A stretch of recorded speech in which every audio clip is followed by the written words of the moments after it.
দেখো আমি অনলাইনে একটা মানে ঘর সাজানো একটা জিনিস অর্ডার দিয়েছিলাম, এসেছে অনেকদিন আগেই। পয়লা বৈশাখটা অনেকদিন আগেই এসেছে, মানে পয়লা বৈশাখ সবাই কেনাকাটা করে, তো ভাবলাম ঘরটাকে একটু সাজাবো, ওই জন্য এই জিনিসটা অর্ডার দিয়েছিলাম।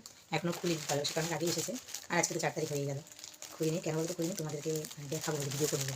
আর এই কদিন একটু চাপ না, সেটাকে নিয়ে এত ব্যস্ত, এই জন্য নিজেরটা কী দেখো এসেছে। খুব একটা দামি না, একদম সামথিং দামের মধ্যে একদম।